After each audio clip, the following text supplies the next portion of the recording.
Hello, welcome to all of my students on my YouTube platform Supply and Company।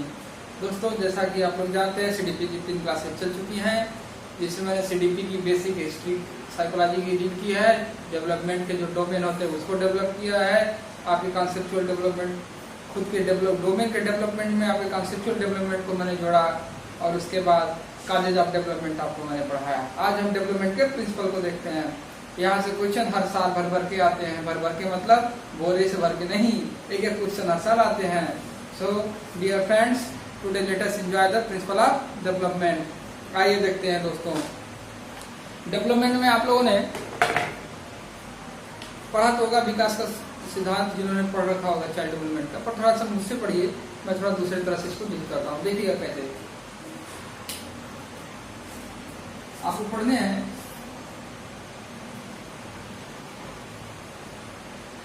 विकास के सिद्धांत, भाई लोग, इसमें 2 तरह से मैं विकास का सिद्धांत पढ़ाता हूँ। मैंने आपको जब पढ़ाया था वृद्धि और विकास में अंतर, उसका सबसे बड़ा कारण क्या था, आज वो आप भी समझ पाएंगे।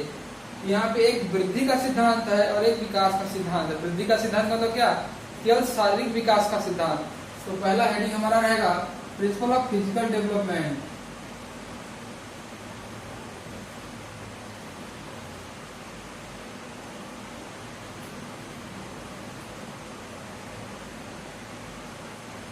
प्रिंसिपल ऑफ फिजिकल डेवलपमेंट, शारीरिक विकास का सिद्धांत।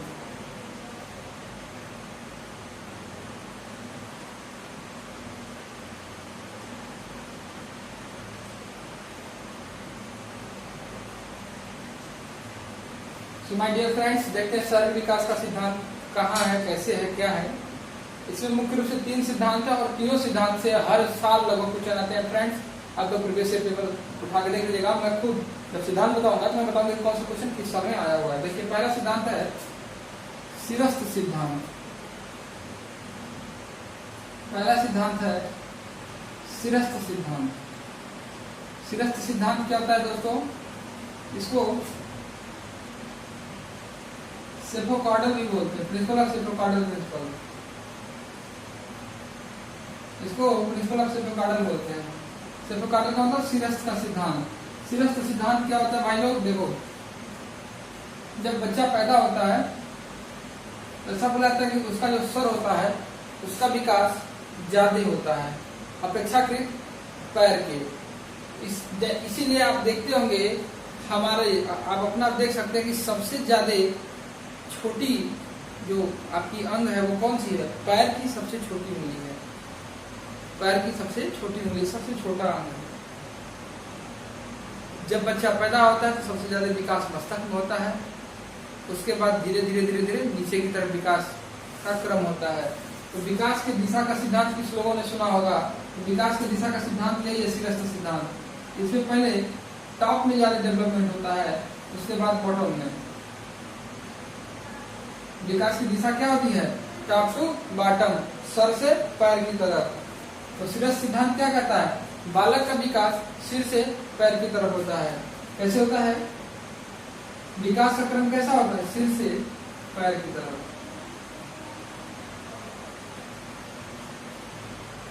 आपके सीटेट 2011 का क्वेश्चन है, सीटेट 2011 में कि बालक का विकास का क्रम होता है सिर से पैर की ओर, पैर से सिर की ओर, दोनों या कुछ भी नहीं। कौन सा है, सिर से पैर की ओर। इसको क्या कहते हैं, सिरस्थ सिद्धांत, सेफोकार्डल प्रिंसिपल। आइए दूसरा प्रिंसिपल देखते हैं दोस्तों। दूसरा प्रिंसिपल है हमारा, दूसरा प्रिंसिपल है हमारा निकट दूर का सिद्धांत।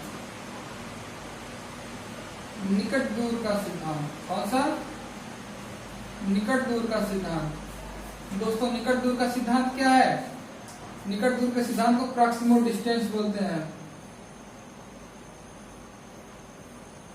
प्रिंसिपल ऑफ प्रॉक्सिमल डिस्टेंस ये कैसा है, ये सिद्धांत कहता है कि पहला जो हमारा जो ये चेस्ट है, चेस्ट वाला पार्ट, केंद्र वाला पार्ट बोलते हैं, इसको क्या बोलते हैं, केंद्र। केंद्र में पहले विकास ज्यादा होता है, केंद्र के आसपास के हिस्सों में विकास ज्यादा होता है, फिर क्रमशः धीरे धीरे हाथ की तरफ जाता है। किधर जाता है? हाथ की तरफ। मतलब हृदय के आसपास के क्षेत्रों का विकास पहले होता है, उसके बाद उससे धीरे धीरे किनारों की तरफ विकास जाना शुरू होता है। तो निकट दूर का सिद्धांत क्या कहता है? पहले हृदय के पास यानी केंद्र में पहले विकास होगा, फिर उसके बाद उसके दूर के दिशा में विकास होगा। इसलिए भाई लोग अपने हाथ को ऐसे बढ़ा के देखिए, आपका चेस्ट का पार्ट सबसे बड़ा होता है। उसके बाद आप जो उंगली होती है, देखिए उंगली में जाइए, अंगूठा और ये वाली कानी उंगली इसको बोलते हैं हम लोग, सबसे छोटी लिटिल फिंगर इसको बोलते हैं इंग्लिश में, सबसे छोटी होती है। ऐसा क्यों होता है? क्यों? क्योंकि इसमें ये सिद्धांत दर्शाता है। ये क्या? पहले केंद्र में विकास होगा, फिर उसके बाद बाहर की तरफ विकास होगा। इसे कौन सा सिद्धांत बोलते हैं? निकट दूर का सिद्धांत। तो पहला सिद्धांत क्या था? शिरस्त्र सिद्धांत, सिफोकार्डल बोलते हैं उसको, प्रिंसिपल ऑफ सिफोकार्डल। उसमें क्या? पहले सिर का विकास, फिर पैर की तरफ विकास। इसके बाद निकट दूर का सिद्धांत, पहले केंद्र में विकास, फिर आउटवर्ड, उसके बाद बाहर की तरफ विकास। अब तीसरा सिद्धांत देखते हैं भाई लोग, ये दूसरा वाला था निकट दूर का सिद्धांत। तीसरा सिद्धांत है हमारा मांसपेशी विकास का सिद्धांत। इसको लिख लीजिए आप लोग पहले, उसके बाद मैं मांसपेशी विकास का सिद्धांत बताता हूं।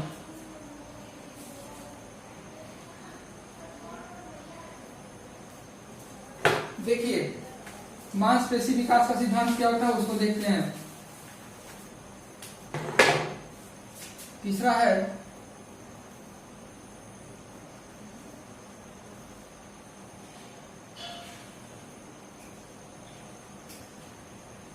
मांसपेशी विकास का सिद्धांत। मांसपेशी विकास का सिद्धांत क्या है? मांसपेशी का विकास, जैसे दो चीजें मैंने बताई थी कल आपको, कौन कौन सी पिछली क्लास में, मतलब कि जो विकास होता है उसमें दो तरह का जो विकास होता है मोटर स्किल का। पहला फाइन मोटर स्किल, दूसरा आपकी ग्रास मोटर स्किल। पहला सूक्ष्म गति कौशल, दूसरा स्थूल गति कौशल। उसी तरह मांसपेशियां भी दो तरह की होती है। मांसपेशियां कौन कौन सी होती है? एक मांसपेशी होती है सूक्ष्म मांसपेशी और दूसरी होती है स्थूल मांसपेशी। भाई लोग सूक्ष्म मांसपेशी वो होती है जो कि छोटे छोटे काम को करने के लिए इस्तेमाल, जैसे उंगली की मांसपेशी हो गई, समझ बात, पैर की उंगली की मांसपेशी हो गई, हथेली की मांसपेशी हो गई, ये सारी छोटी छोटी मांसपेशियां हैं।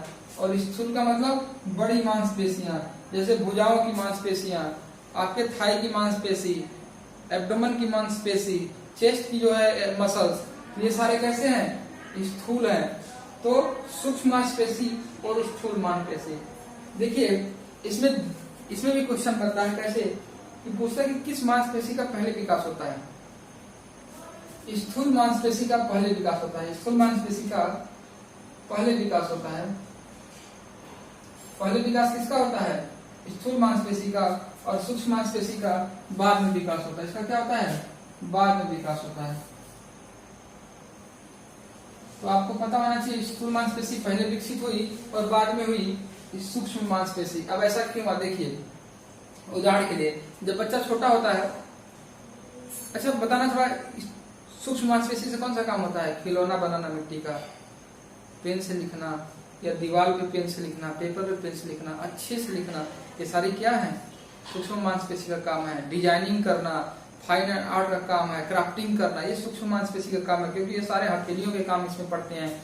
और स्थूल मांसपेशी चलना, सामान को उठाना, दौड़ना, ये स्थूल मांसपेशियों का काम होता है ना। तो आप बताओ, जब बच्चा छोटा होता है तो क्या लिखना शुरू कर देता है? पहले नहीं, पहले वो घुटनों के बल चलता है। घुटनों के बल चलने में थाई की मांसपेशी का यूज होता है। फिर पैदल चलता है, उसमें थाई और पैर की मांसपेशियों का इस्तेमाल होता है। फिर धीरे धीरे बड़ा होता है। जब बड़ा होता है तब लिखना शुरू करता है, तब वो आर्ट क्राफ्ट करता है, तब डिजाइन करता है। तो ये चीजें क्या हो गई? सूक्ष्म मांसपेशी। तो इसलिए आप याद रखेंगे कि पहले स्थूल मांसपेशी का विकास होता है, फिर सूक्ष्म मांसपेशी का विकास होता है। दोस्तों अब आते हैं, ये हो गया तीनों प्रिंसिपल ऑफ फिजिकल डेवलपमेंट। अब दोस्तों आते हैं इसमें सवाल कैसे आता है। अच्छा पहले फिर से एक बार रिवाइज करते हैं। पहला था शिरस्त्र विकास का सिद्धांत। शिरस्त्र विकास के सिद्धांत के अनुसार हमारे सिर का पहले विकास होता है, फिर क्रमशः नीचे पैर की तरफ विकास होता है। तो विकास की दिशा क्या हो गई? सिर से पैर की तरफ। उसी तरह निकट दूर का सिद्धांत, पहले हमारे केंद्र में विकास होता है, हृदय के आसपास की जो चेस्ट होते हैं उनमें विकास होता है, फिर उसके बाद हाथों की तरफ विकास होता है। ऐसा क्यों होता है? क्योंकि इस पे कार्य करता है निकट दूर का सिद्धांत। ठीक है, तो निकट दूर के सिद्धांत की जो दिशा है विकास की, वो क्या हो गई? केंद्र से भुजाओं की तरफ या केंद्र से दूर की तरफ। तीसरी है मांसपेशियों का विकास। तो मांसपेशियों का विकास के सिद्धांत में दो तरह की मांसपेशियां हैं, सूक्ष्म मांसपेशी और स्थूल मांसपेशी। तो स्थूल मांसपेशी पहले विकसित होती है, स्थूल मांसपेशी को बोलते हैं ग्रास मसल्स, सूक्ष्म मांसपेशी को बोलते हैं फाइन मसल्स। तो उसके बाद सूक्ष्म मांसपेशियों का विकास होता है। दोस्तों मुझे लगता है ये बातें आपको समझ में आई है। अब आइए देखते हैं विकास का सिद्धांत क्या है। फ्रेंड्स देखिए मेरे हाथ में आपकी प्रीवियस ईयर पेपर की एक कॉपी है, इसमें सारे प्रीवियस ईयर ही हैं। मैं आपको बता दूं, इसमें देख के बता रहा हूँ इसमें से क्वेश्चन कौन सा आया हुआ है। देखिए क्वेश्चन लिखा हुआ है, बच्चे के विकास के सिरस्थ सिद्धांत के अनुसार निम्न में से कौन सा कथन सत्य है। फिर से लिसन वन मोर, बच्चे के सिरस्थ सिद्धांत के अनुसार निम्न में से कौन सा सही है। सिरस्थ सिद्धांत के अनुसार पहला ऑप्शन दिया है विकास सिर से पैर की तरफ होता है, दूसरा ऑप्शन है विकास पैर से सिर की तरफ होता है, तीसरा ऑप्शन विकास मध्य से परिधि की तरफ होता है, चौथा ऑप्शन उपरोक्त में से कोई नहीं। तो मैंने ये देखिए क्वेश्चन आया है पंजाब टेट 2011 में ये क्वेश्चन है, और ये छत्तीसगढ़ टेट 2011 में और सी टेट 2012 में क्वेश्चन आया है। सोचिए पंजाब टेट 2011, छत्तीसगढ़ टेट 2011 और सी टेट 2012 में क्वेश्चन आया हुआ है, और ये सी टेट 2019 में भी आया है ये क्वेश्चन। सोचिए इतना महत्वपूर्ण क्वेश्चन है। तो जैसा मैंने बताया सिरस्थ सिद्धांत क्या कहता है, विकास सिर से पैर की तरफ होता है। उसी तरह देखिए एक और क्वेश्चन मैं दिखाता हूं।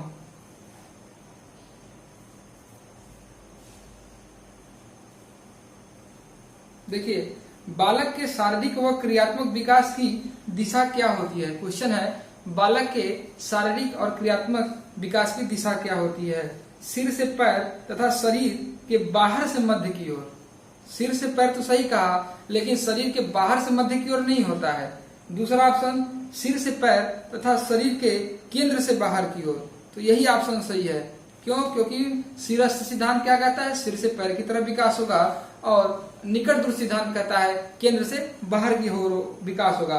ये देखिए क्वेश्चन आपका सी टेट 2015 का क्वेश्चन है।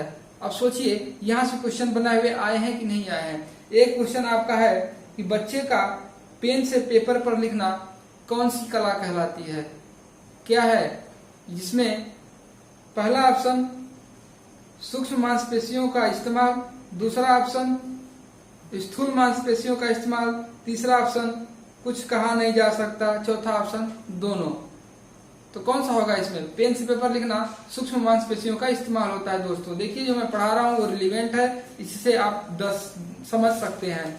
अब आते हैं, अब देखिए मैंने क्यों कहा था ये फिजिकल डेवलपमेंट के सिद्धांत है, क्योंकि इसमें कोई आपका ऐसा नहीं लग रहा था कि इसके आपके इंटरनल जो डेवलपमेंट है, क्या आपके शारीरिक के आंतरिक विकास इसमें समझ में आ रहे थे।